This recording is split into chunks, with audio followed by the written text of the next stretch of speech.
today we'll show you another way to use the blanket to support the buttocks for sitting. So we take the blanket this size and we three-fold it this way. Okay, so we have a narrow strip, three-folded, and then we fold it the edge like this. You see, so here there is kind of a step, and then okay, you can also do bow. So you sit on the higher, and then you have a nice support for your shins here. Okay, so you get also lift of the buttocks and support for the shins. If the lift for the buttock is not enough, then you can take another blanket, fold it. השיעור הראשון בקורס. כן, okay, so you can put another blanket if you need here, or just like this. Okay, and you cross your legs. Okay, so welcome to the first class, or first session in the Psychophysical Lab course. And the Psychophysical Lab is a book that I wrote together with Professor Adner Tommy, and it deals with the connection between the body and the mind, and how yoga can shed light on these connections between the body and mind that we all experience. The book also has a philosophical part, and also has practical explorations in yoga. We'll concentrate here on the explorations. If you're interested in the philosophical part, you can get the book and read chapter 3, which gives a survey of the approaches of different philosophers from Plato till modern times, of how philosophers dealt with the psychophysical problem in philosophy. In the yoga practice, we're going to do explorations of using the props in different ways, using the senses in different ways, and compare and to see what are the effects. Or sometimes we do the same pose, but just have a mental shift and see how it changes the experience of the pose. Sometimes we change something in the body and see how it affects the state of the mind. So we explore and investigate the connections between the body and mind. Okay, this is the idea of this session and the entire course. Okay, having said that, we can start. So spread the skin of your buttocks from the center sideways. Relax your groins and allow the shins to be supported on this blanket. Knees going down, and put your hands on the knees. Okay, and catch the knees and pull. So when you pull against the knees, move the armpits from back to front. The front of part of the armpit should be higher than the back, because you want to lift here and to roll the shoulders back.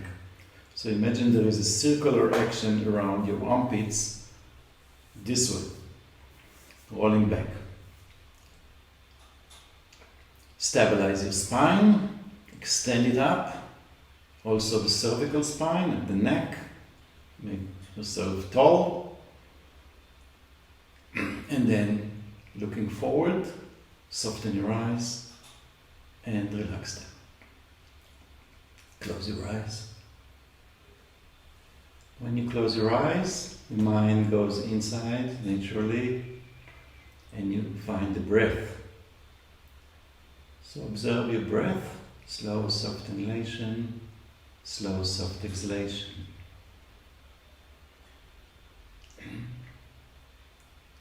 See how the breath moves inside the body. What is the range? Where the breath touches and where it doesn't touch.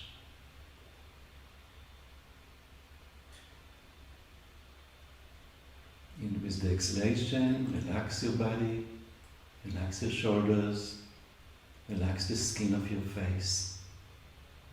Relax your eyes. Relax your jaws and tongue.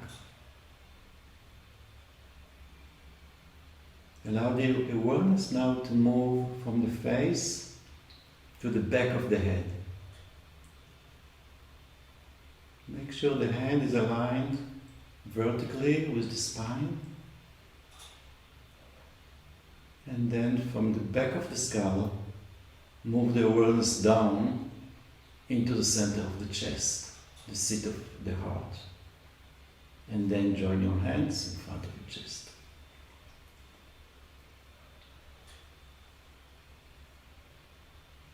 Open your heart, express and radiate the love that you hold inside in your heart center. And with this, we'll chant Om 3 times.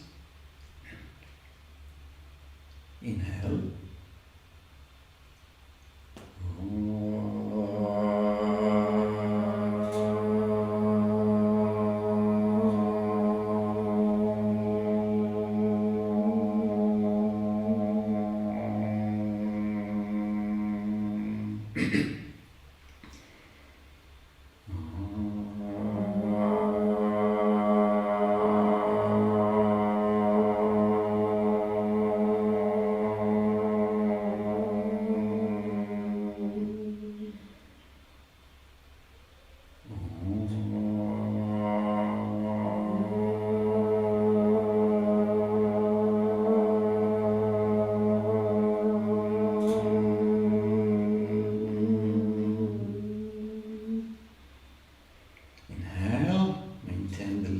Chest and exhale head down. Surrender the brain to the seat of the heart with deep gratitude and humbleness.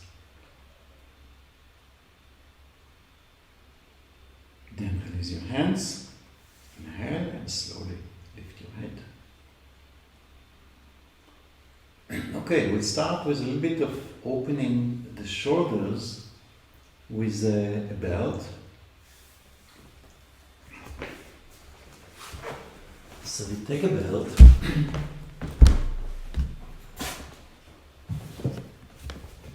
and you put it on your shoulders like a bag, actually, but make sure that the buckle is accessible to you. So you make a loop about this size and you insert one arm and the other arm and you put it behind the head. Okay, don't put it on the neck, put it behind your head, and you see I hold the buckle here, so I can tighten it this way. Okay. So you can see from the front and also from the back how I tighten the belt. Okay. And then once it is pretty tight, it is on the front of the shoulder, so I roll it to the back of the shoulder. Okay, so you insert your fingers here and roll it back. Okay, so now it's just below the shoulders on the upper arms. And when you do it, you immediately feel how the chest broadens, collarbones widening sideways, and the breath becomes broad. Okay, so from the back, you stand in Tadasana like this. Extend your arms down, okay, and you feel the opening of the chest automatically. Okay, so this is very nice to do. You can start the day like this, and already observe the change in your mood when you open the chest, especially the top chest, where the breath usually doesn't reach, doesn't touch this part. And this immediately changes your ambience and mood. As we stand like this, we make another experiment. First, you look forward at the wall in front of you and find some dot on the wall and just gaze on this dot. Try to focus on a specific point, looking forward, as if the eyes are going forward, out of the sockets. and you really want to focus on a specific point. So this is when you do like this, you activate the front of the brain. Do you feel it? Okay, and now imagine that you are looking from the back of the skull, somewhere behind the ears, and allow the gaze to blur a little bit, to widen, so you're not focused anymore. You just look at a very wide angle, very wide picture. And then allow the eyes to become flat. So you become more on the back of the brain. Because you're looking from the back of the brain.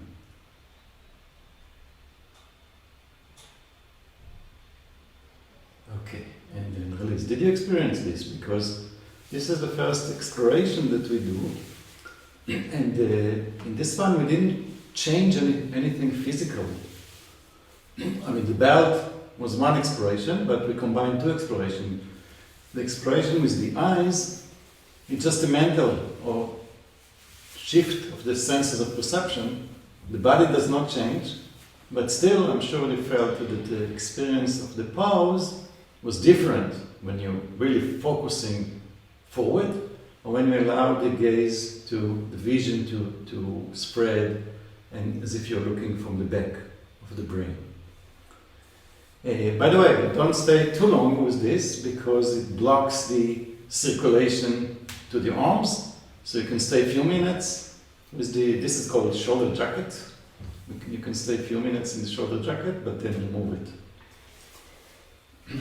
Okay, we make another experiment in Tadasana. So we open one foot and then compare the sensation in the two legs. So bend down, pull the toes, maybe you show from the side. And this Inbar here, Inbar Greenberg was helping me. So she will show from the side. You pull the toes forward, so you extend the skin of the toe mounds, and then you spread the toes and extend them forward. So you spread the sole of the foot and you also extend it. Expand and extend, and then you lift the heel and move the skin of the heel back. And then put the heel such that it is pressing evenly on the outer and inner heel. And once you do it, you stand up. So the skin of the right foot is spreading. So now feel the contact of this skin and compare between the right foot and the left foot. We only did one foot. Just do one foot, just the right foot.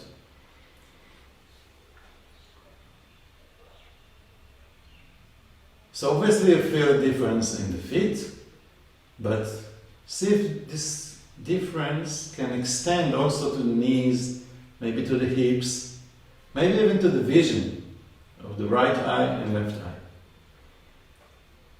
Because the feet, are the base of the grounding, and if the feet is grounded better, then the entire right side feels better. Maybe the chest, right side of the chest opens more. Whatever you feel, it's kind of subjective. Some people feel more difference, others no, not such big. Okay, so we want to be balanced. So we go to the other foot, left foot, pull the toes forward, open the skin, extend, and then spread the toes. And then lift your heel, move the skin of the heel back, and place the heel such that outer heel and inner heel are pressing evenly down, and you get a nice arch. Okay, so there's a change now in the sensation in the left foot.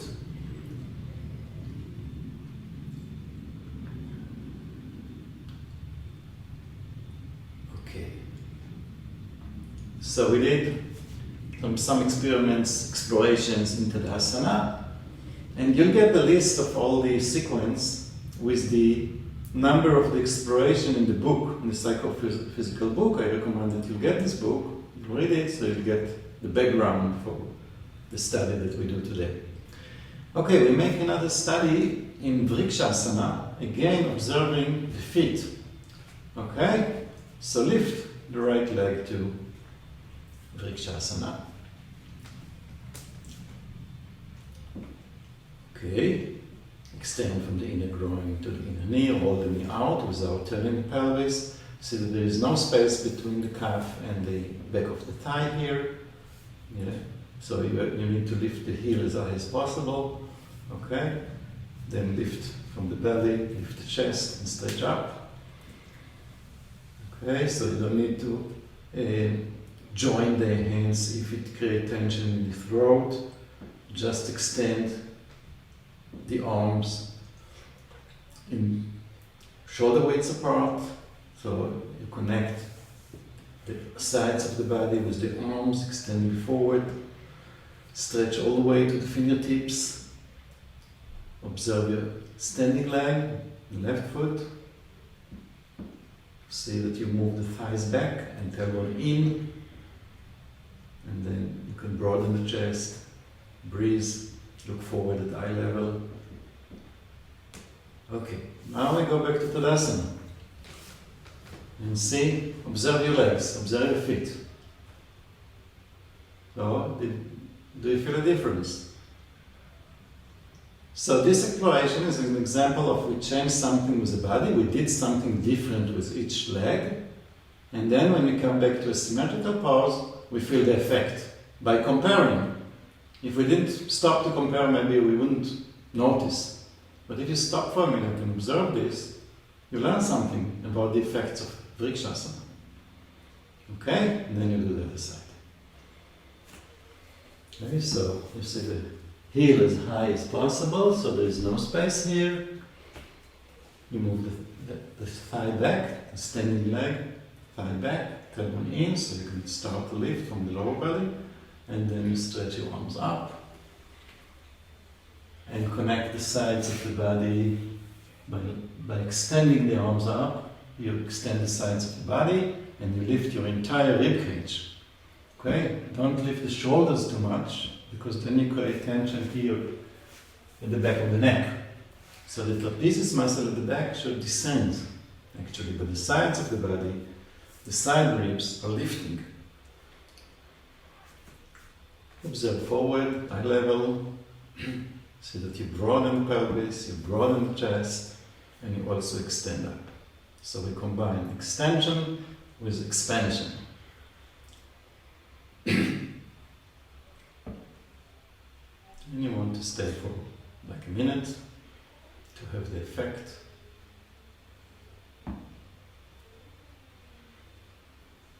Okay, and then you can take the leg down and compare now. So maybe now it was reversed a little bit because you just stood on your right foot. But probably it's more even because we did both sides. So just observe it, inhale and exhale in Tadasana.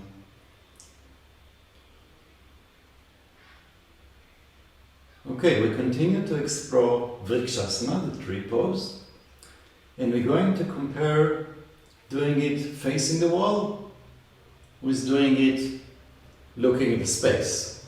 It's better if you have a large space, but whatever you have. So turn and stand close to the wall.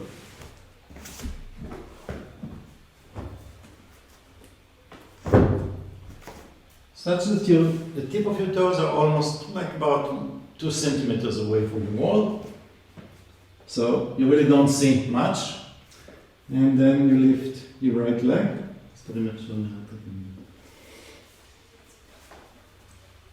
Okay, and you stretch up.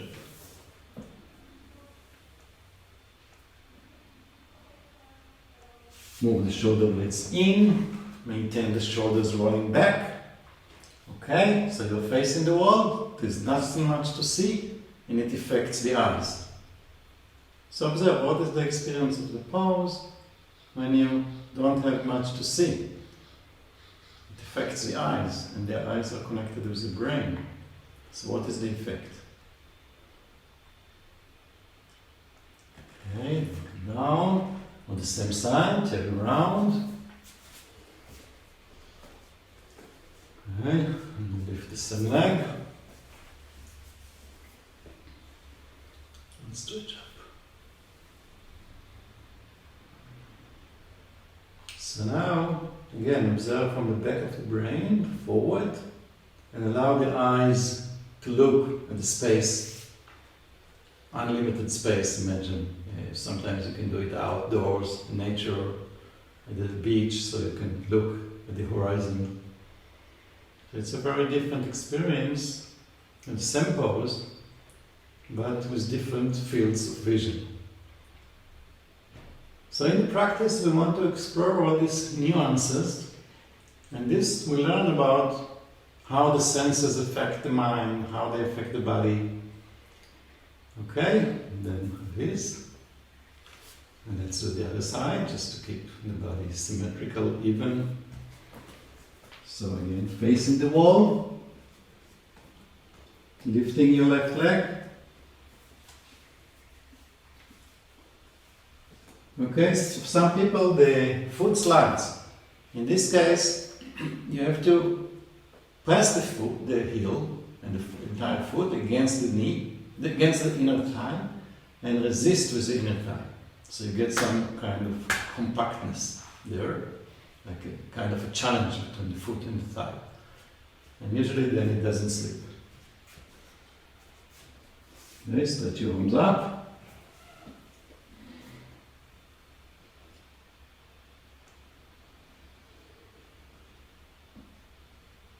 So maintain the tailbone in, shoulder blades in, and by this you open the chest and lift it.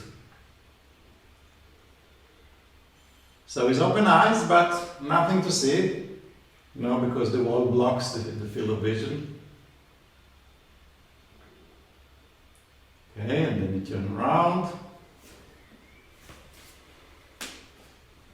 And repeat with the large, I don't know, maybe the room you're standing is not so large, but sometimes you can make this experiment outdoors also. Anyway, look at allow the eyes to move forward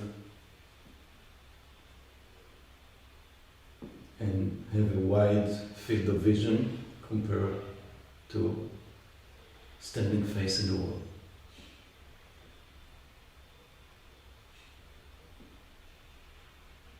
And come back to Tadasana.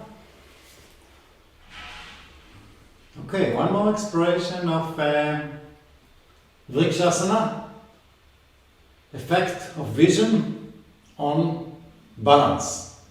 And this is quite dramatic because okay, let's do it and then we'll talk about it. So lift your right leg. Okay, now stretch your arms up, find your balance, and then close your eyes. How long can you stay?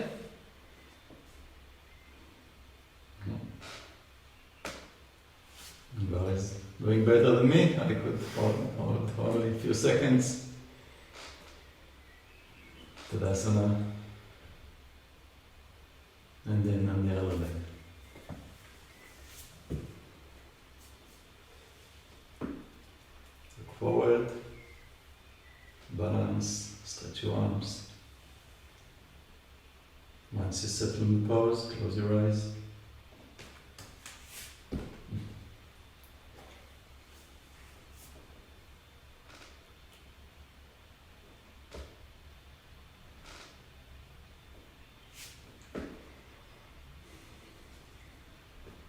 That's what. Okay, good. So, but I'm sure you noticed that you become less stable when you close your eyes, okay? So, they say that the organ of balance is in the ear, which is, I'm sure, correct, but see how much the vision also affects our ability to balance. Okay? And even in Tadasana, you can stand in Tadasana now and just observe your feet. And join your feet. Yeah, it's very important to completely join your feet. Join the big toes, join the inner heels. Okay, join your knees. And then see, like there is a pendulum here. And is it in the center? Does the weight distribute evenly? I mean, 50% of your weight on left foot and the other 50% on the right foot. And does it shift from one foot to another, or can you maintain it centered? So, with open eyes, look forward. And maybe you observe there are slight shifting from one foot to another. But generally, probably you can center the pendulum. Yeah. And now close your eyes.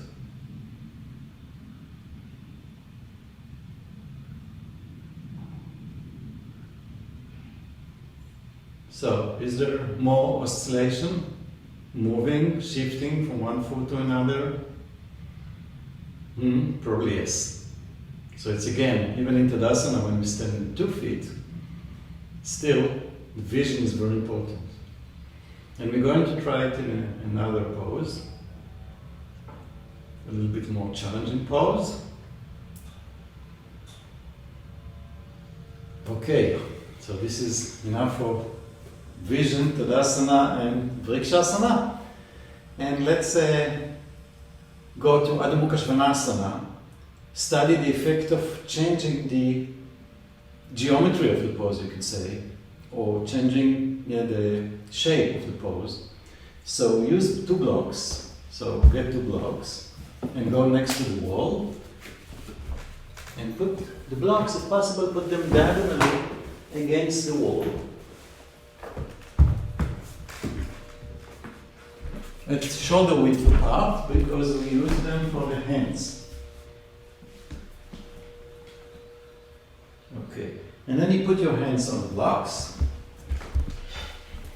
spread fingers, look at your hands, spread your feet to pelvis width apart. Okay, so first you look at your hands, you move away from your hands, so push against the blocks and extend your spine back and up, move the sternum, the sternum bone to the top of the thighs. Okay, and then lifting the front of the thighs. Lifting the buttocks, descend the calf muscle and the heels down. And this is basic instructions for Adho Mukha Svanasana. And then relax the back of the neck. So elbows are strong. Yeah, you're resisting with the elbows. But then you want to move the shoulder blades in and release the head. Just allow the head to hang freely and breathe. Now, once you settle in the pose, observe what is the load on the arms, what is the load on the feet, how much you can shift your weight to the legs and to the feet. Okay? Because in Adho Mukha Svanasana we want to shift the weight. How the arms are working, can you turn the biceps muscles from inside out, triceps from outside in, widen the shoulder girdle, okay, all these actions. Just see how it goes with elevation for your hands. And then once you get the feeling, you just move 5 centimeters back and do it normally with of course, the hands and the feet on the same level. Okay, and see how now, what is the load on the arms? How much you can shift weight to the legs and compare. So, maybe we go to the class, the teacher say use the blocks. Why use a block? And you need to know from your own experience. Because otherwise it's only the words of the teacher. But if you do it on your own, then you know what is the purpose of the prop that you are using. So here we change something in the body, and see the effect on the experience of the pose. And now we're going to change, okay? And instead of lifting the hands, lifting the feet. Okay? So maybe I'll show this. So you put the blocks flat against the wall, and we're going to lift the heels on the walls and have elevation for the feet and also for the buttocks. Okay, you look forward, place your hands, spread the fingers, spread the skin of the palms, and then you move away, extend your arms, move the upper arms into the shoulders, extend the sides of the body to the hips, buttocks up, and raise your head, make your back more concave, inhale and exhale. And now see what is the awareness, how sharp is the awareness around your buttocks. Do you feel each buttock bone separately? And what is the feeling, the sharpness, the feeling of the buttocks? Once you get the feeling, you move again a few centimeters forward, such that you do the pose normally to compare. Okay, you don't use the blocks anymore, but you can set distance between the feet and the hands. And again, observe what do you feel in your buttocks. Can you maintain the same sharpness? Probably not, yes, because the lift gives something. Okay, and then you can come out and relax. You can be in Uttanasana and relax. You can hold your elbows, you can put your fingertips down and relax. So Goji said, Goji Bikasemya said that in Adho Mukha Svanasana, the awareness should encircle the buttocks like the snow encircles Himalayan peak. So with the blocks, elevation for the feet, you could feel it. But once you go down, the feeling becomes a little fades a little bit. It's difficult to maintain the same sharpness. I hope that you agree with me, and if not, it's also fine. What is important is your own exploration, your own experience.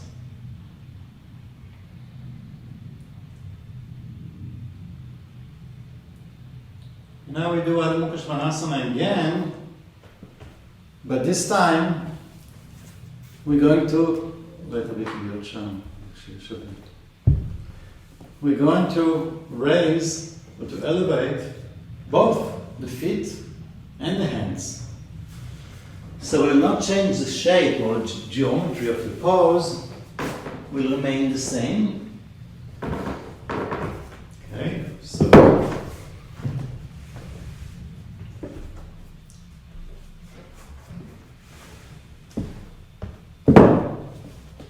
can you do it? Okay, so we lift both. I hope you have 4 blocks. Put the 2 hands on 2 blocks. Adjust the distance, so maybe you need to move this block slightly back. Okay. So these 2 blocks are more or less pelvis width apart, these are shoulder width apart. So the hands and the feet are the same level. So there's no real changing in the shape of the pose, but still you elevate your body. And the contact, the sensation of your hands and feet with the blocks might be different than that with the mat, sticking it. And this may create a difference. So we want to become sensitive to all these subtle effects. This will make the practice more interesting, because you explore something different every day and you learn something. So we don't just practice to practice like a physical exercise, but we want to become more sensitive to subtle differences.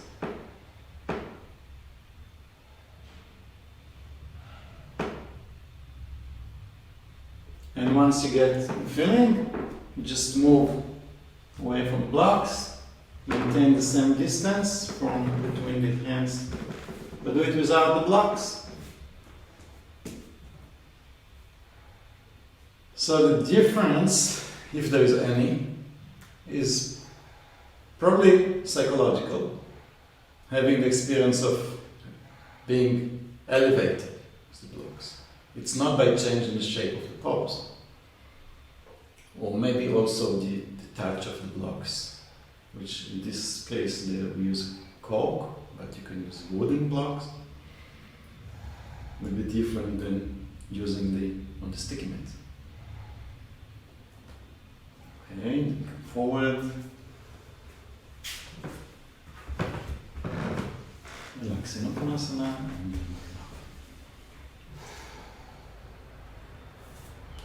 From Uttanasana, when you want to come up, put your hands on your hips. Inhale and lift your back and head.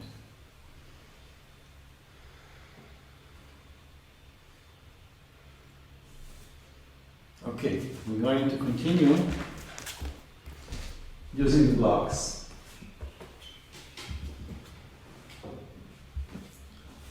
And we're going to do Tadasana. So you stand, maybe you show from the side. You stand such that the toes are curling over the edge of the block.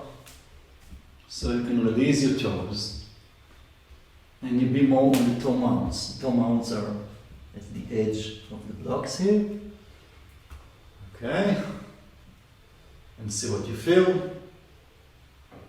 The bones of the legs, do they become long? And how much the muscles are going close to the bones. You know, this is one of the points in practice of yoga, that the muscles should come close to the bone, become long. So there is compactness, and also it feeds the bones. It's very healthy for the bones to bring circulation, to bring the muscles close to the bones. And then we do Vrikshasana.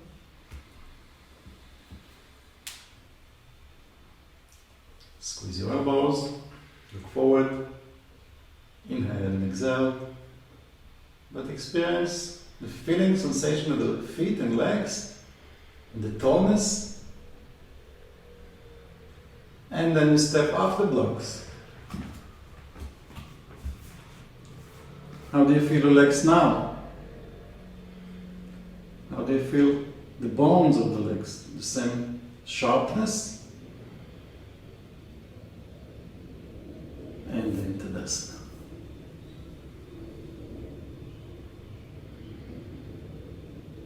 Let's repeat it. You're standing in Tadasana. See what you feel in your feet and legs, knees, hips. And then stand on the blocks again. Is there a change in your feeling? Maybe also the field of vision is wider because you're taller. And then you change the interlock of your fingers and we repeat Urdhva Padangoliasana. So extend your armpits, move your shoulder blades in, shoulders back and down. Maintain your throat soft, eyes soft, and breathe.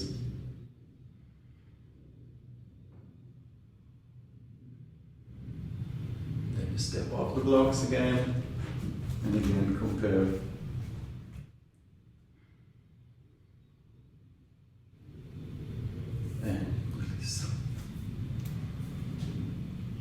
So again, why do we feel different?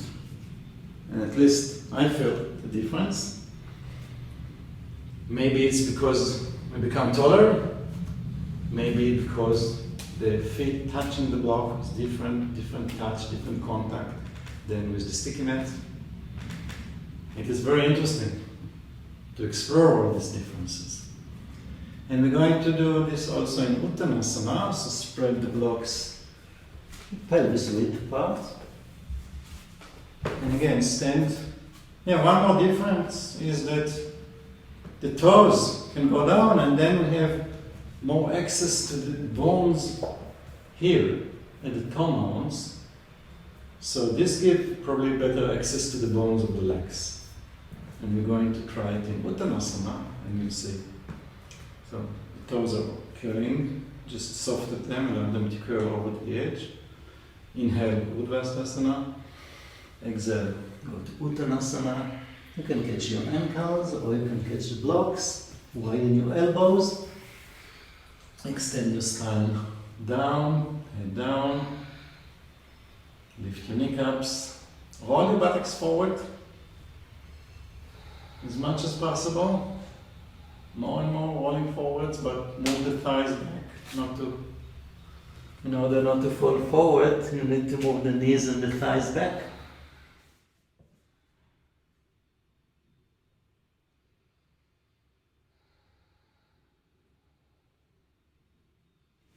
Yeah, lift your trapezius and shoulders away from your neck. Neck is extending down, but the shoulders are lifted.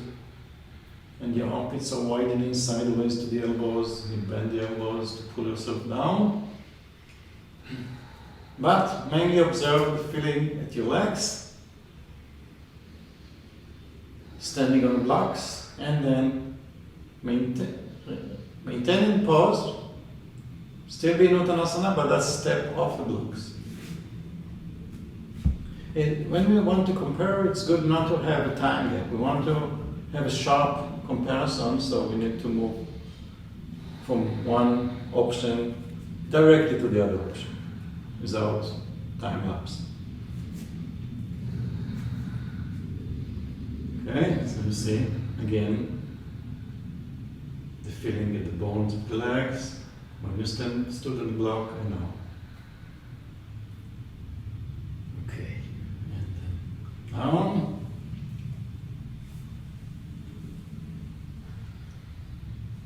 Let's sit in Vrikshasana.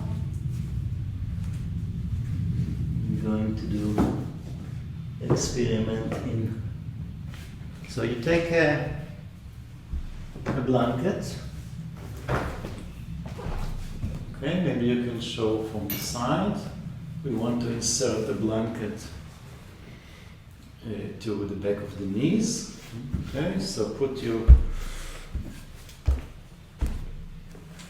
head down.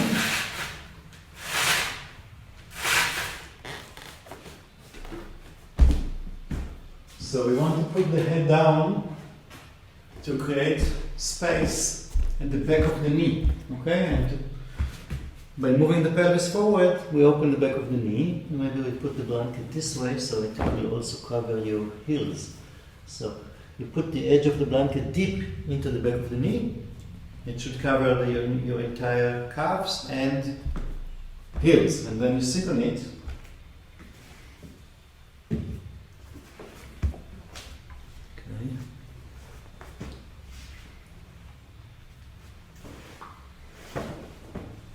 See that when you slide the blanket, there are no folds in the blanket, but you put it very deep into the back of the knee, you create space in the ligaments of the knees. And this is very helpful for the knee. Okay, so you sit on your heels. And the feet, the top of the foot, the center of the top of the foot should press down. Okay, not the outer foot. The center of the top of the foot.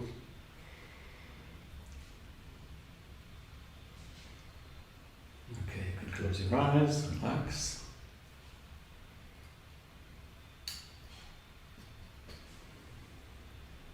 In every asana, when you close your eyes, it's better if you're having glasses, it's better to remove them so you can soften your eyes better. And with closed eyes, you don't need them.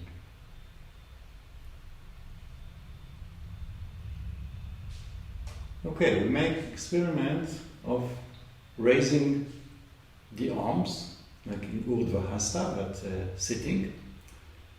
So, and then we'll do some action that will make a difference. So stretch your arm up, like Urdhva, and then catching the right,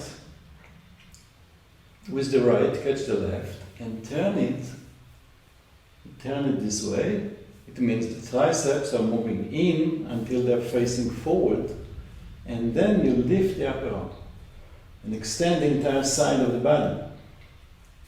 Okay? By using one hand to help the other arm to stretch up, and then stretch it.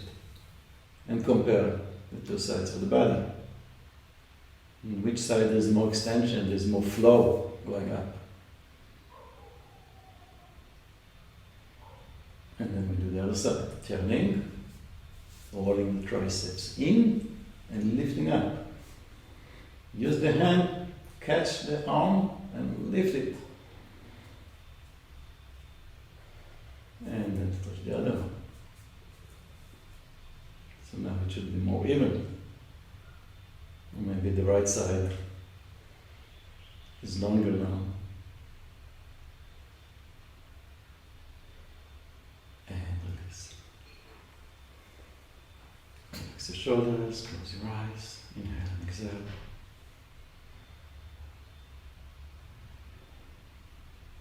So feel already the effect of what we did on your body, on your breath, on your mind. We did several simple explorations.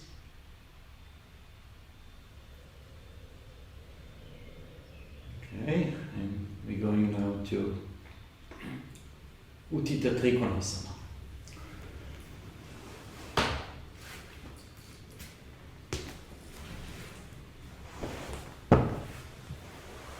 So the first exploration will focus on the foot of the back leg. And we use just a simple method to bring the awareness to the outer foot of the back leg. Okay, can you do it here? Spread the legs. Okay.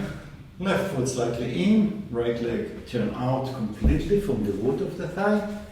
And then insert a belt under the center of the outer foot of the left.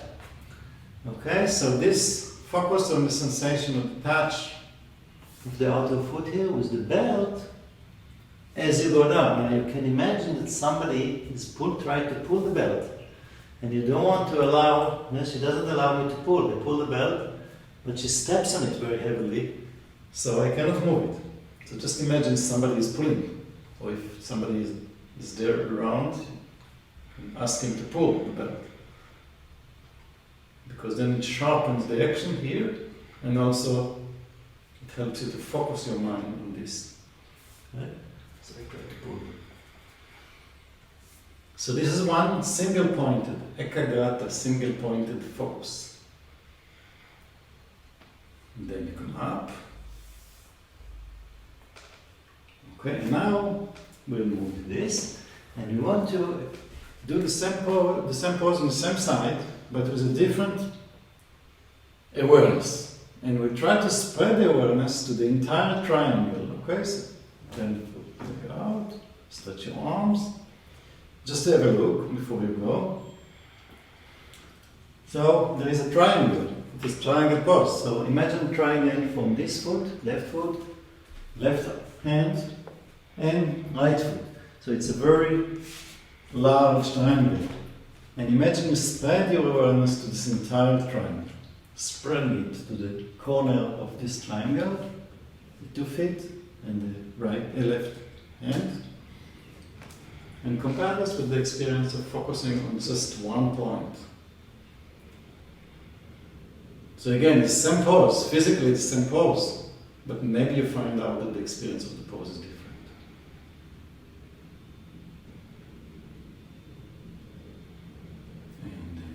Up, and we'll repeat this on the other side. Take the belt, the right side, and put it under your right foot, just the edge of the belt, under the center of the outer foot.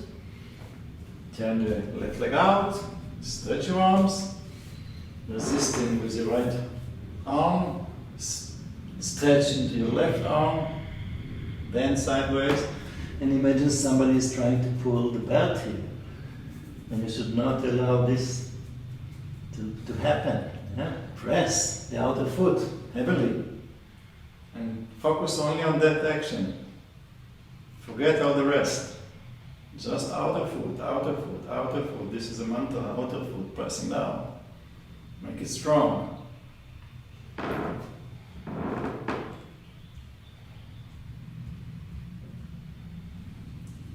then come up. And now spread the awareness with 2 feet to your right hand. As you go to the pose, it makes a triangle, a big triangle. Again, from this hand, this is one corner of the triangle, one foot, another foot. There's a figure in the book with this big triangle. You can have a look at it. And try, imagine that you spread your awareness to this entire triangle.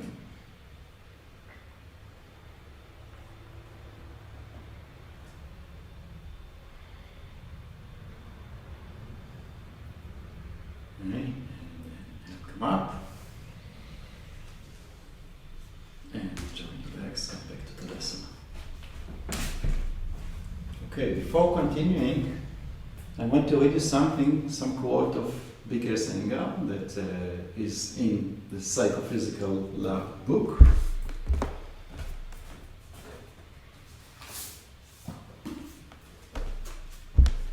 Okay, so there are 2 quotes here on page 99 in the Psychophysical Love book. And the first one is from The Light of the Yoga Sutras, a book about the Yoga Sutras from Vrikshasana. And it says, we know the brain has 4 chambers. As I read and reread the Yoga Sutras, I thought that Patanjali divides these 4 lobes of the brain as 4 parts of the intellectual development. These are analytical part, in Sanskrit vitarka, the part of reason and synthesis, in Sanskrit vichara, the part of bliss, ananda, and the 4th part at the seat of the individual self, asmita. Okay, so Patanjali talks in Sutra 117 about 4 types of samadhi, samprajnata samadhi, which means still intellectual samadhi. And he talks about vitarka, vichara, ananda, asmita. So Guruji connect this to these 4 parts of the brain, 4 chambers of the brain. And then he continues, and this comes from Enlightened Life. When we direct our eyes looking forward from the center of the temple in the normal field of vision, the frontal brain is working with analysis, vitarka. But when we spread our ocular awareness from the back corners of the temples near the ear, the back brain is brought into play and works with synthesis, vichara. The front brain can dismantle because of its powerful penetration. The back brain is holistic and reassembles. While working in asana, if the action is done, quote, done solidly from the front brain, it blocks the reflective action of the back brain. Whenever an asana is done mechanically from the front brain, the action is felt on the peripheral body, and there is no inner sensation. There is no luminous inner light. If the asana is done with continual reference to the back of the brain, there is reaction on each action, and there is sensitivity. Then life is not only dynamic, but also electrified with life force. Okay, this is Light on Life, page 39. Okay, so he said that an asana actually should be done from the back of the brain, not the front. Because if we do it from the front of the brain, it's mechanical and doesn't have sensitivity. But this is what Vrikshasana writes, and we need to verify in our own experience. And we try now to do Virmadasana 2 4 times. First time, trying to activate the front of the brain, the vitarka, by gazing forward, looking forward as if we try to spot a single dot in the wall in front of us. Second time we go into the pose, but we look as if we're looking at the backhand, or we look from behind the ears, trying to activate the vichara. Then we look up and trying to lift the head as if we want to become like proud, to express the asmita, the self. Come up, and then we release the brain into the base of the brain. This is a seat of Ananda, according to Guruji Iyengar. Okay, and see if this shifts, mental, internal shifts, how does it change the experience of the pose? Okay, so let's do it. This is the book, Psychophysical Lab. Spread your legs. Get ready for Vrikshasana 2. Okay, and then turn the legs, left foot in, left out. And look forward at the wall in front of you. Try to see some dot, something that you can see on the wall on the left side, on the right side. Okay, focus on this, sharp, to activate the front of the brain, the vitarka, and then you go into the pose. Make a square, but eyes are going forward, as if you want to move the eyes out of the sockets forward. Inhale and exhale. Okay, once you have this experience, come up, and now shift as if you want to look at your left hand, and as if you're looking from here, from behind the ears. So we try to activate the back of the brain, the vichara part, and you go to the pose. So you're not focusing, the eyes becoming, the vision becomes a little blurred, and you go into the pose. And then come up. Now you put a block, take a block and put it on the top of your head. And you want to lift the block to activate the top of the brain, the asmita part. Okay, can you balance the block? Turn the head carefully and go into the pose. Yeah, it's better to have a cork or rubber block, so if it falls, nothing will happen. But because you're upright, it should be able to balance the block. But see what the effects on the brain, just by putting a block here. And then come up, remove the block, put it down. And last time, on the right side, release the brain, the top of the brain, into the base of the brain. So as if the eyes are descending a little bit down. And this is the Ananda, the base of the brain is a seat of the bliss. And you go into the pose. From the base of the brain. And see if it makes a difference in your experience. And then come up. Go back to Tadasana. And get your lab report. Okay, we are in a lab. Prashant Iyengar, the son of Big S Iyengar, always said that the practice should be like a lab. You're going into the lab and study. It's not a workout, it's a study. So making experiments, you need to compare, and now you write your lab report. Okay, so how was this experience with the 4 lobes of the brain?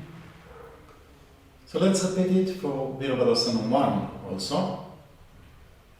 Okay, so inhale, bring your hands in front of the chest, spread your knees, inhale, spread your legs, and then you need to turn now. First, turn the arms and shoulders and lift the arms up, and then turn the left leg in.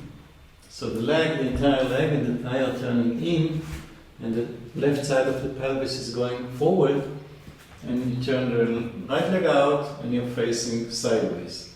Okay, now look forward. This is Vitarka. I hope hope you remember these names now. Vitarka is the front of the brain, is the analytical part. So you try to activate by gazing forward, and then you go into the pose, make a square, looking forward, sharp vision, eyes focused. Inhale, come up. And now look from behind your ears, or from the back of your skull, from the occiput. Make the eyes, the vision wide and not so focused, not so clear, not so sharp. And then you go to the pose, eyes soft, flat, going inside. Some different ambience in the same pose. And then you come up, and you take a block. And you put it on the top of your head. And as if you want to lift the block. Think that you want to lift the block, stretch your arms up. And inhale, exhale, make a square. And bend your leg. Okay. So keep lifting the block. See how it affects your eyes, how it affects your brain, how it affects the entire pose. In fact. And then come up, remove the block. And now the base of the brain. So you soften and you allow the top brain to descend into the base of the brain. And you go into the pose.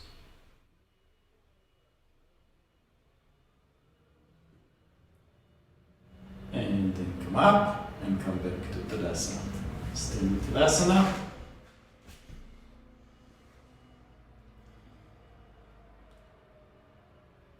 Okay, so we did one side.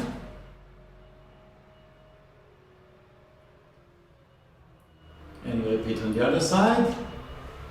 And see if this subtle mental shifts of the awareness and the brain, what is the effect on the pose, the experience of the pose. Okay, so on the left side, inhale, exhale, spread legs, and now turn your arms from the shoulders, spread them as if you want to grab a lot of air. Lift from the inner groins, lift your arms and stretch them up. Become tall, lift your chest, and then turn right leg in. So the foot turns about 45 degrees, but the hip is going forward, pelvis is turning 90 degrees. And the left leg, of course, is turning out. And then Vitarka. Do first attempt with Vitarka awareness, front brain. Then inhale, come up. Or you can go on your own pace, but since we do 4 times, I don't hold you very long. Now the back brain, soften your eyes as if the eyes are moving back, and you look from the back of your skull. And go to the pose. And then inhale, come up. Take the block. Asmita. Top of the brain, expression of the self, of the egoistic self, or sense of self. And you go into the pose. Lift and block, lift and block. See what is the effect.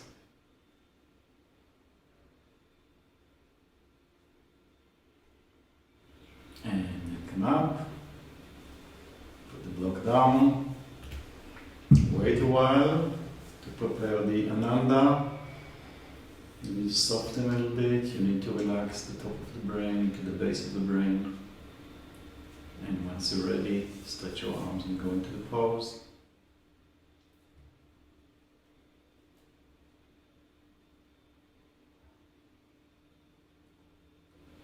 Ananda, and then come up. Okay, so the sutra just say Vitarka, Vichara, Ananda, Asmita. But Guruji gave us some experimental criteria to verify it or to try to work on it and see what are the difference, these different 4 types of Samadhi. Alright, Uttanasana, just relax. arms down. You can hold your elbows or put your fingertips down. If you hold your elbows, move them slightly forward so they're not closing your chest. And lift your shoulders. But relax the back of the neck. Soften your belly, inhale and exhale.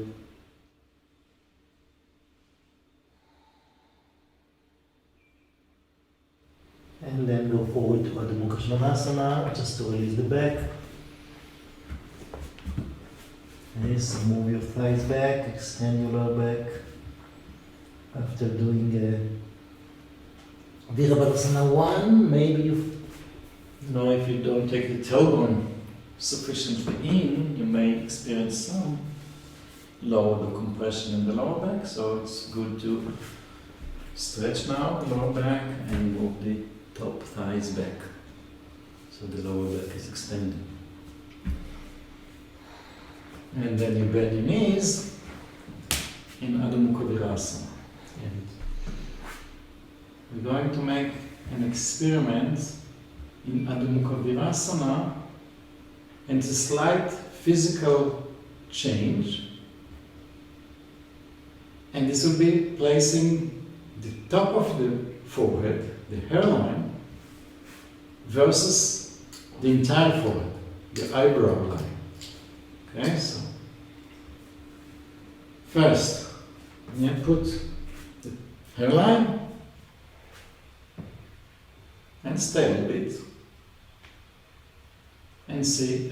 Now, if you need to put support for your head, you can put support for your head, especially for the second eyebrow line. Because sometimes, if you're not flexible enough in your hips, you'll not be able to put the base of the forehead. Okay, once you get feeling, you can feel it's something different in your brain, then you change and you put your entire forehead. Okay, so you just slide your head slightly forward until the base of the forehead, the eyebrows line, is also supported. And again, if this is not possible, put some support. Which one was more relaxing?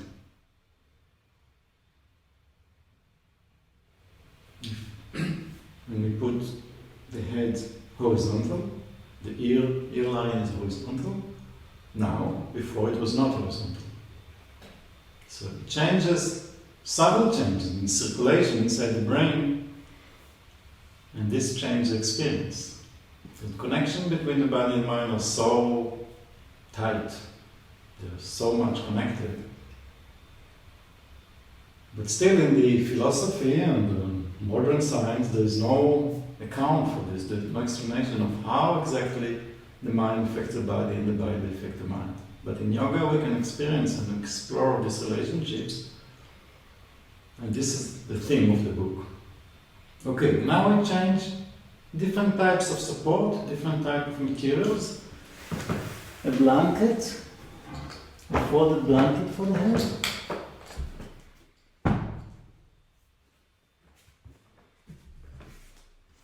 So place the entire forehead, like the second attempt, from the top forehead to the base of the forehead on the blanket, and see what is the effect of having soft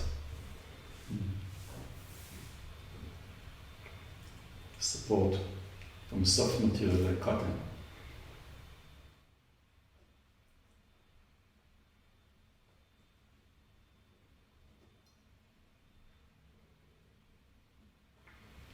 Okay, and now we take a block and we try wooden or cork support, which gives, I'm sure you could feel immediately a different feeling.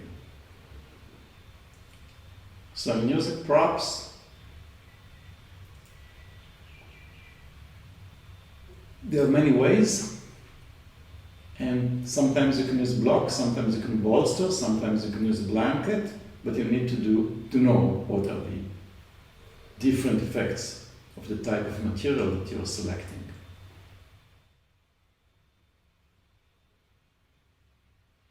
Okay, and then come back. Okay, and we're going to continue with this using different types of props. We're going to compare using a blocks to support Supra Konasana. So have 2 blocks and a bolster next to you. And first experiment, we put the blocks this way to support the thoracic dorsal spine and the head. The head, yes, will be like this also. And we sit in front of the block and take a belt for the feet.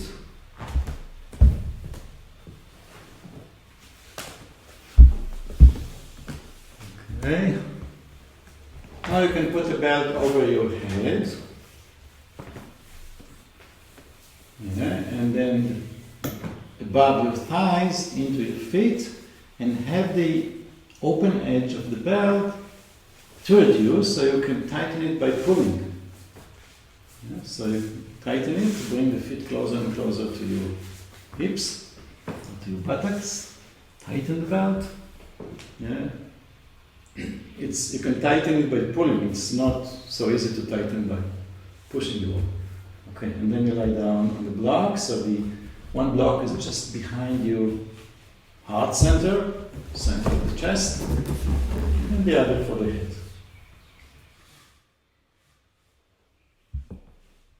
And try to see the effect, especially on the heart. Maybe you feel your pulse,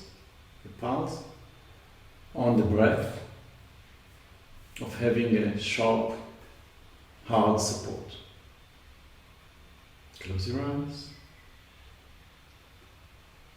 Relax your face, just observe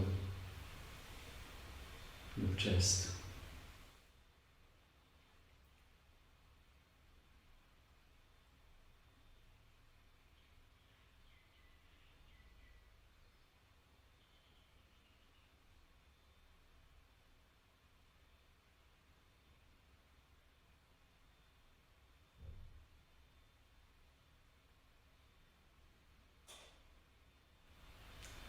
Shoulders heavy, elbows resting on the floor.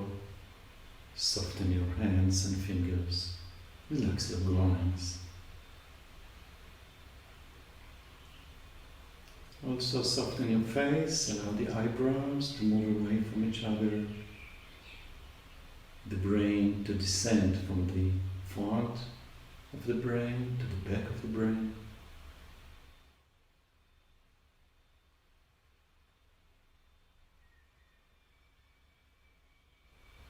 Okay, so try to see which one is more stimulating for the heart. Okay, so now we change to, it's almost the same height. We use the bolster, which is almost the same height as the blocks. But, of course, a different material. It's filled with cotton. And you need some support for your head, the blanket, okay, for the blanket, for the head. And you lie with your spine in the center of the bolster. As you go, you move, so that extend the buttocks away from the bolster and the spine to the head side, and arrange the blanket to support the back of the neck also. So it should touch the top of the shoulders, but not under the shoulder, because the shoulders should descend.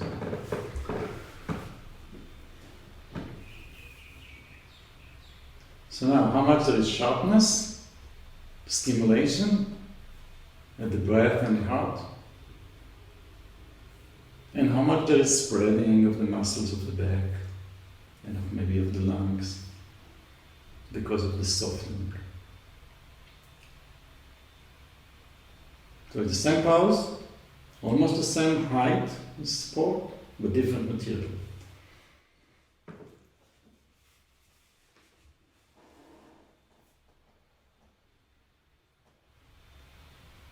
Allow some time to feel the effect.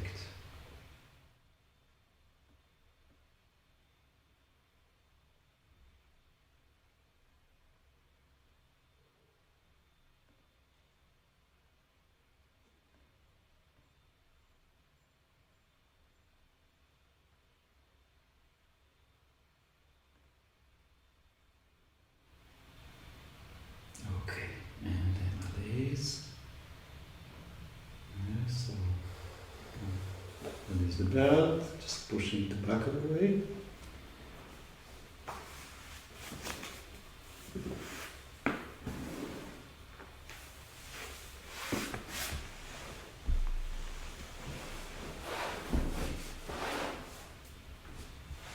Okay. So now we'll do one sitting. We sit in Swastikasana on some support and place a belt from sacrum to knees.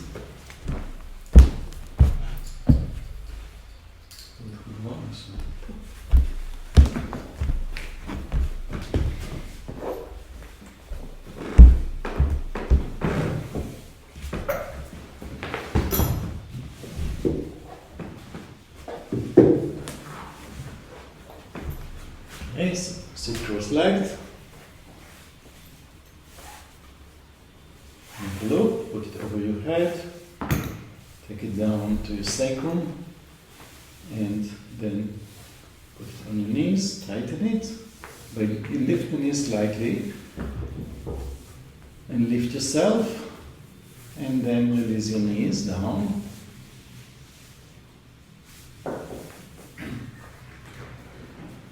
And release your knees, having the compactness from the sacrum to your knees.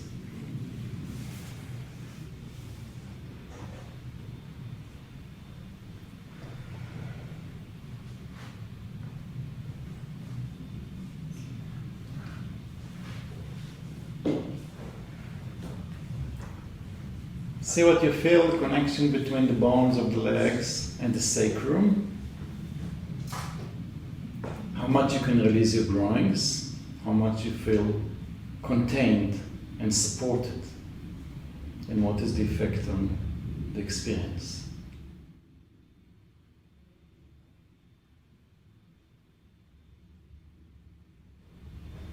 Okay, we want to compare as usual, so you just release and sit without using the belt. See what is the compactness now, does it not become a little bit loose and maybe you drop a little bit.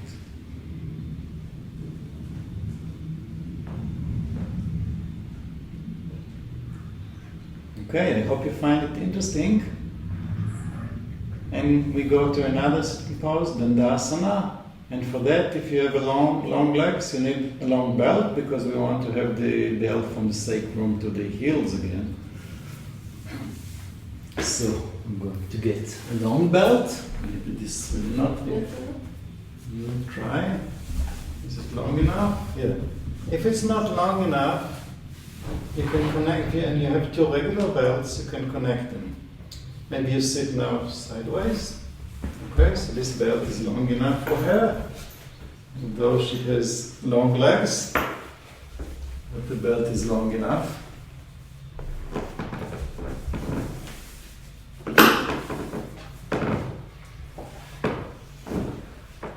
Okay, so from the sacrum to the heels, and the belt should be tight. So if it's not tight, bend your knees slightly, tighten it. And then straighten the legs, pushing the heels away. And as you do it, the belt should be really stretched. Okay, so see now the compactness of the legs, the feeling of the bones, the stability, and having strong, stable legs and sacrum going into the pelvis. Can you relax the belly? Can you soften your abdomen, soften your throat, soften your eyes? And then Urdhvasta. Lift your arms, stretch your arms up. How do you feel? Can you still lift and widen your back?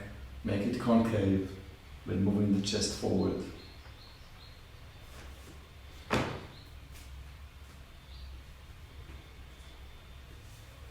So, the belt. Now, without the belt, release your arms. So what do we learn from the belt? That having the compactness in the legs helps. Okay, so try to imagine you're moving the sacrum to the heels and the heels to the sacrum. Okay, and making again, creating the same compactness, and then lift your arms. Do you feel a difference? Maybe you need to tighten a little bit more the abdomen. Maybe you feel a little tension in the throat or the eyes now, which were not there before. But if we learn to work the legs really strong, then we can approach this effect of the belt. So the belt will give us the experiment, the sensation of how a well-done pose should be felt, and then we can try to work toward it. And release. Okay. Up. More experiment. Last one, sitting. We tighten a belt on the pelvis, and it should be on the outer head of the hip bone, the outer femoral head, which is the center of the buttocks and on the pubic bone. Okay, so slightly bend your knees, join them, and tighten it very well. Again, it's another way to make compacting. And this is very nice for the hips, but you should really have it on the level of the head of the femur, not higher and not lower. It's the lowest place where you can still spread your legs. Okay, if you cannot spread the legs, it's too low. But it should be as low as possible when spreading the legs. And then join the legs again. And see what is the experience of Tadasana, just with having compacted hips.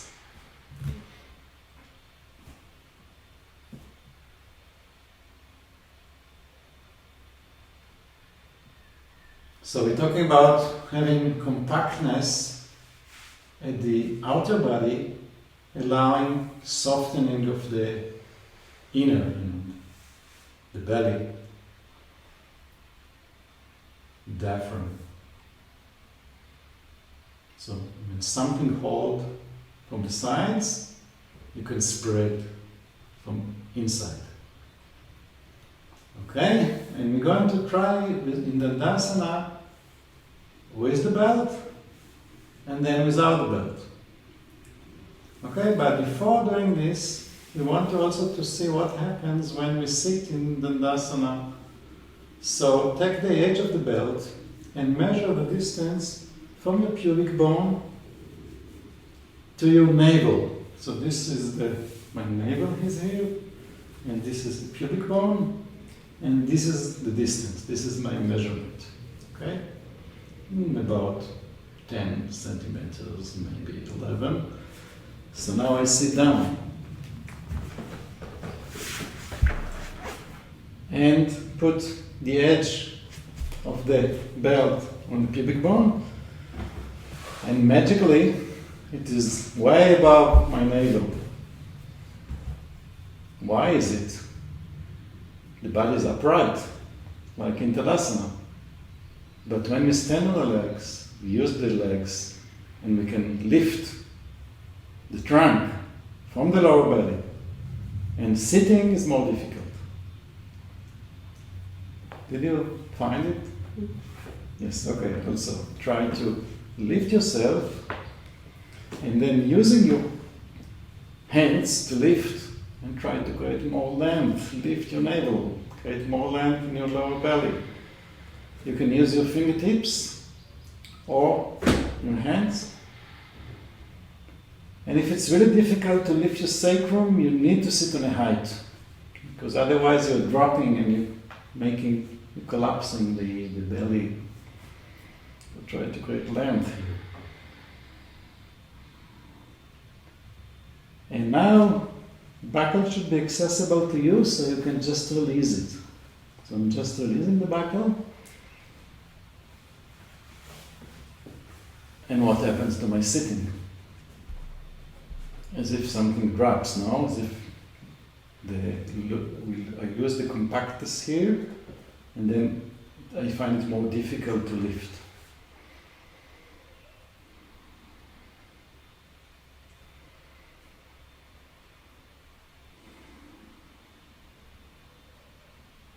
Okay, and then release.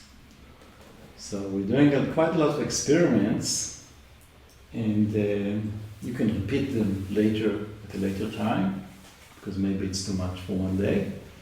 But we're going just to conclude with some inversions, and I'm going to do Shirshasana with the biblical sandals that I make from the belt. I'll show you how to do it. You open the belt and you put it on your toes. Okay, so the side of the buckle is not so long, and the other side of the belt, okay, I hope you can see, I move it over my top of the feet, like this, okay, the top of the feet, and below the feet, and cross the back of the ankle, and then connect it with the buckle here. And tighten it.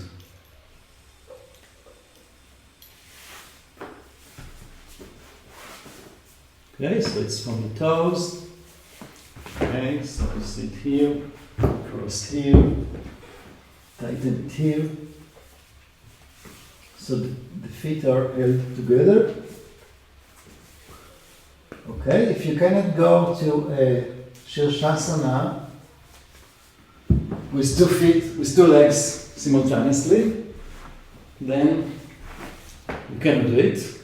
You keep practicing on Shirshasana until you can go with joined legs. But you can bend your knees. So I'm going to use a blanket on my head.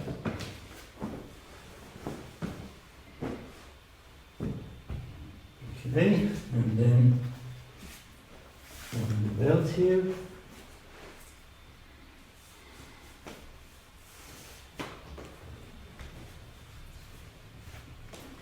I go up to Shivshasana, spread my feet, the soles of the feet, against the compactness of these sandals. Okay, if you're in period, you're not going upside down. It is not healthy to be inverted on the day of menstruation. So instead you can do Viparita Tadasana on the chair, as Inbar is going to demonstrate now.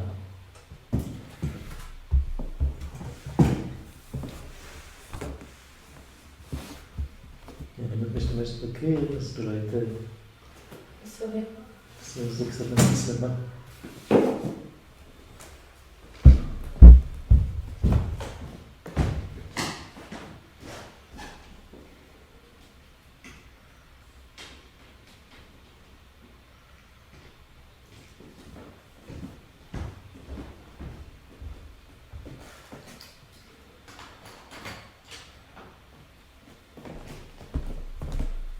Okay, so constantly I spread my toes, spread my feet as much as I can, but the belt is holding. So this gives some firmness to the legs.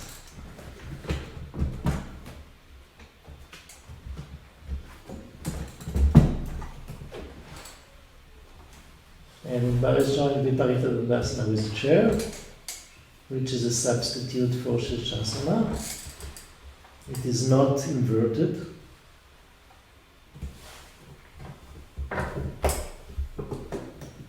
but still you have the effect, similar effect on the head, on the circulation.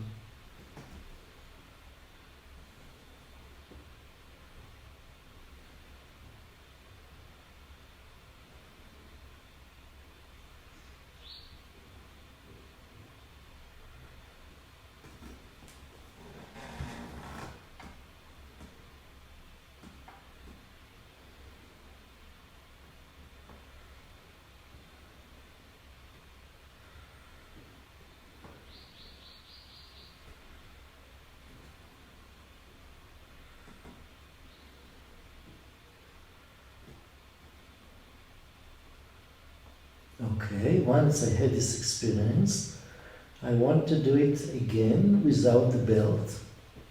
So just remove the belt, the sandals, and go up again.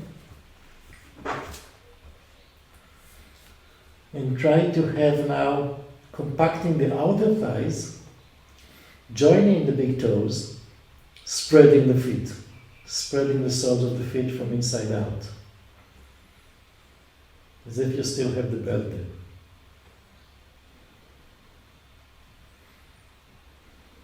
So again, study the difference in your feeling. How this prop, the simple prop, the belt, making a sandals on the feet, changes the experience of Shirshasana.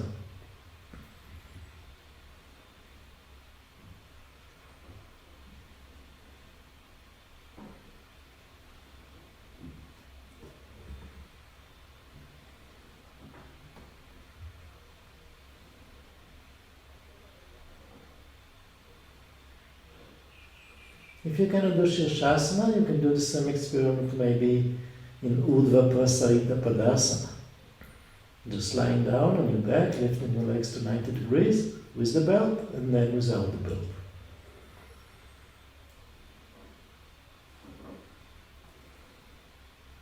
And then come down. And stay in Adho Mukha Virasana.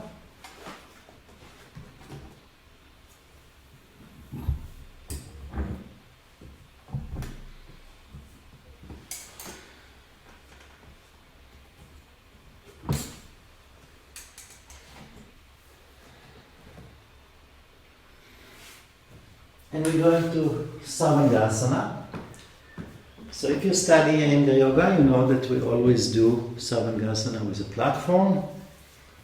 We usually use blankets, so I hope you experienced it using like 4 or 5 blankets to support the shoulders and the upper arm, the elbows. So having the shoulders higher level than the head. This is very critical, very important not to have too much compression or pressure on the neck and to be able to lift the upper back and open the chest in the pose. Otherwise you are really collapsing your chest. But today I wanted to experience with a different type of support, a harder support for the shoulders. So we are not going to do twice, but if you have experience with the blankets, you should know. Otherwise you can study how to do it with blankets. But I'm going to show now how to use 2 blocks and a bolster.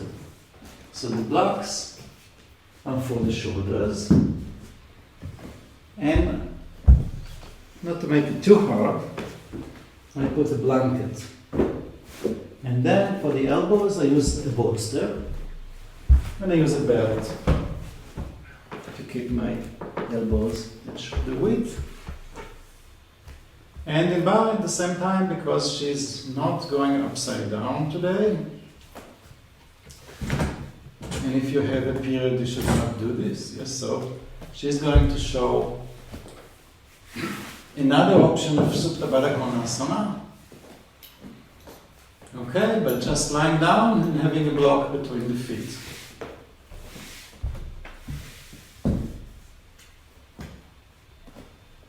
So, lying down without any support.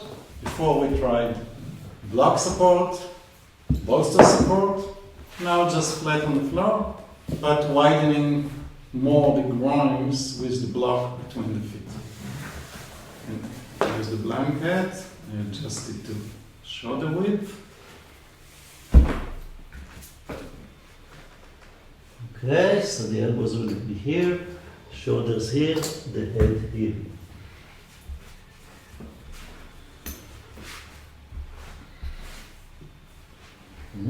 So just my shoulders on blocks, going into Tadasana, and I place the belt on the elbows, using the elbows against the resistance of the belt. I move to the top of my shoulders, one by one. Releasing the outer shoulder down, lifting the shoulder blades, and be on the top of the shoulder. Once I'm there, I want to lift the skin of my back. So I remove the t-shirt here at the back, and using the hands to lift, and then go up. One leg at a time, so I don't drop. I don't drop the spine. Pressing the shoulders on the blocks, see what the heart support gives you. And the neck should be, the base of the neck should be in between the blocks. So there's no compression on the neck, but there is very firm and hard support for the shoulders to press down in order to lift.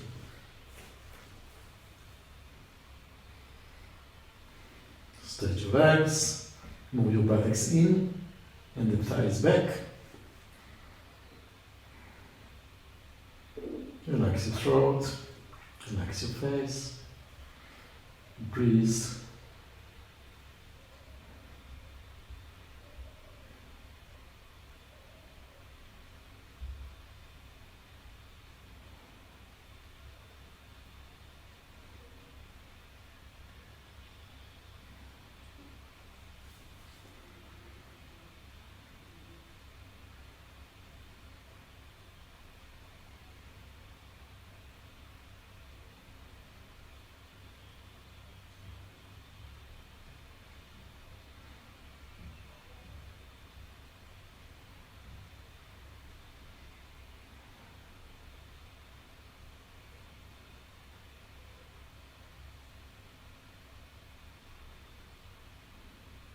Then you take one leg down, Kidasana. Resist with the top thigh, so keep lifting the top thigh and moving the foot down. And look at your left leg, see that you're still stretching it up, vertically up, lifting your back. And then lift your leg and take the left leg down. So keep the top thigh lifted and the outer thigh going back into the pelvis. And extend the inner leg forward. Left inner leg forward, right inner leg up.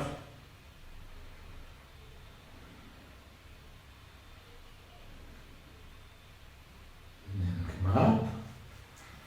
Into legs, go to Halasana, again resisting with the top thighs, so you maintain the length, the lift of the back, lift of the spine, and having the feet down, stretch your arms, interlock your fingers, stretch your arms at the back, and just improve the position of the shoulders. You want to be on the really top of the shoulder, and top of your toes.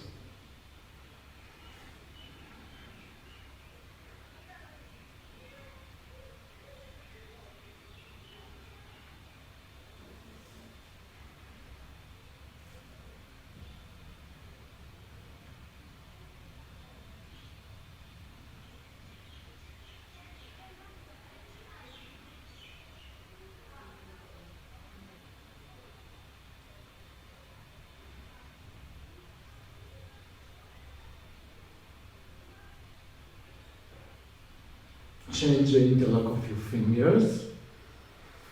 And slowly bend your knees to come Kidasana.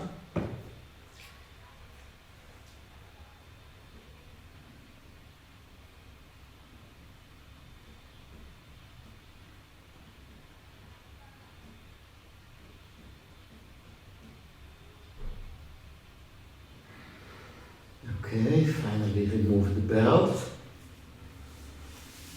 and slide to your head side until your shoulders are down, and then lie down. Wait a while before coming up.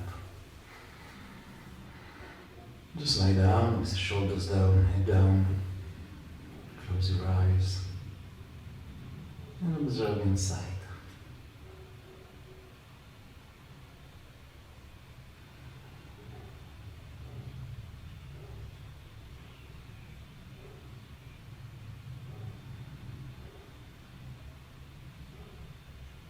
And roll to the side. Come up. And for Shavasana, we're going to show two options. One, to you put the bolster under the knees, and the other one, to put it on the thighs. So you can put your bolster on your thighs, and have a belt to cover your eyes. If you have a special eye pillow, you can use it. If not, you can cover your eyes with a belt. Okay, so we're going to need a blanket for the head.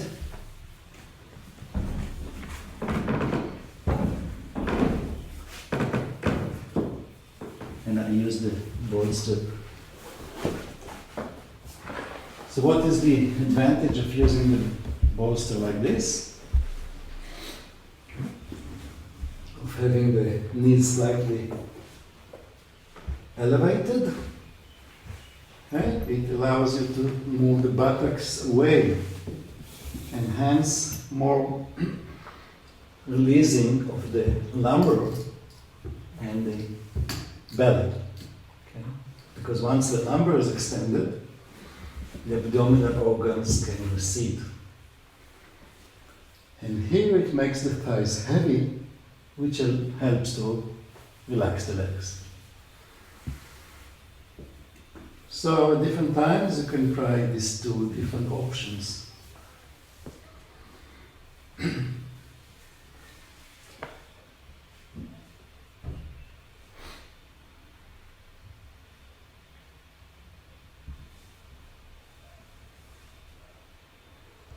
Okay, so adjust your shoulders one by one, move the shoulder blades down into the mid-back, having the outer shoulder rolling down into the floor, spreading your arms sideways, extend the back of the legs so that your heels are moving away and the legs become heavy,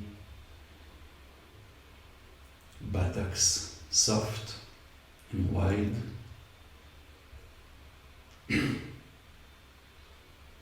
Exhaling, releasing your navel, the sides of the navel deep into the abdomen and into the floor. Soft belly.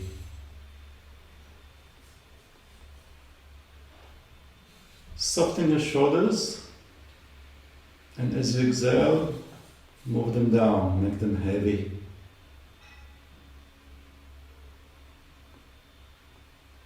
Upper arms, elbows heavy, hands and fingers released. So when you release the muscles of the hands, the center of the palm is sinking down and the fingers are slightly curved naturally.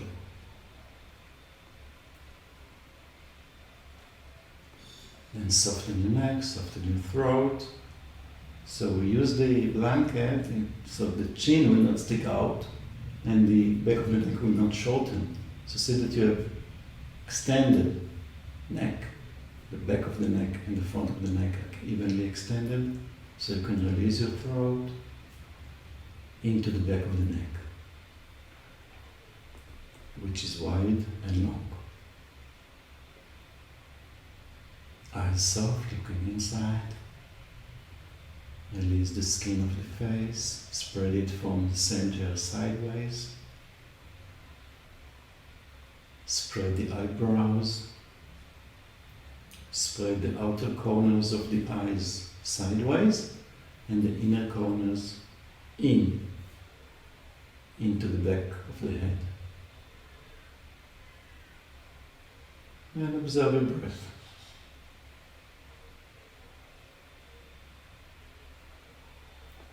See how the breath naturally becomes soft, tender, small.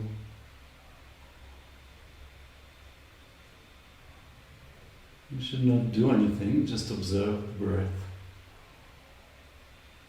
And the breath regulates itself because the body does not need much energy, oxygen.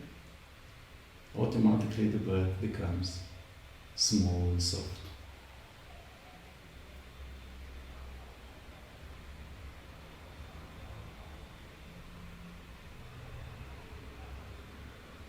Observe the inhalation, observe the exhalation.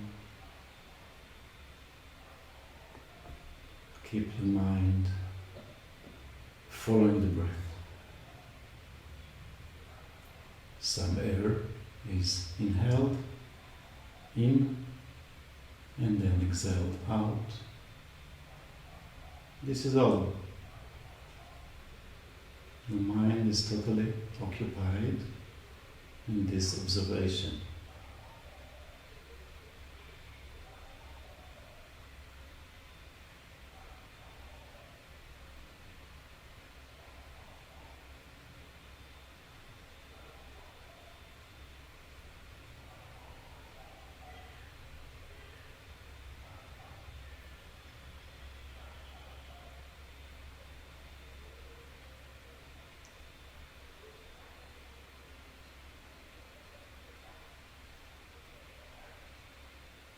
We stay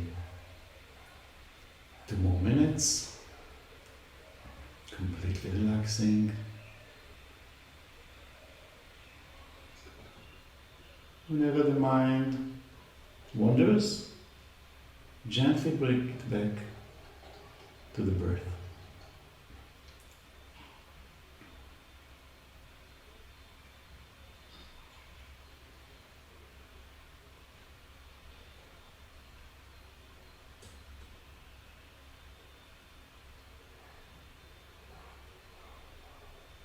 Maintaining the mind inside the body, you are not losing energy.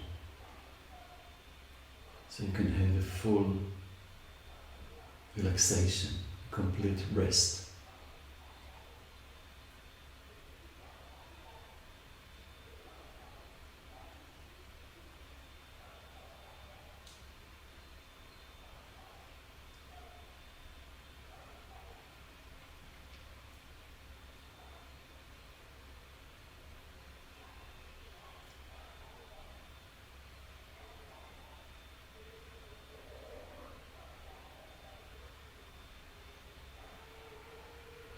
To finish, you use your inhalations, make it slightly deeper. Not very dramatic, just gradually. Inhale slightly deeper, exhale, again, slightly deeper inhalation. Get ready, and when you're ready, take your bolster and put it in between your thighs. Bend your knees. And roll into the right side, having the right hand on the right temple. The bolster keeps the width of the pelvis. And you lie down a little bit like this before coming up.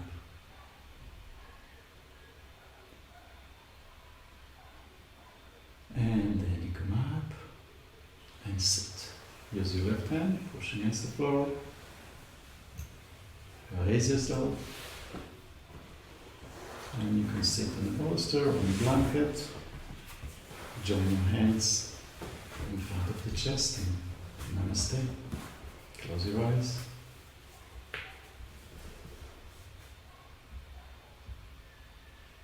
Have a moment of reflection on the effect of this practice.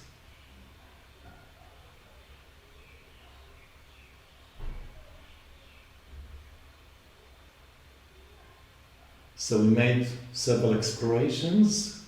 I encourage you to keep exploring the asanas on your own.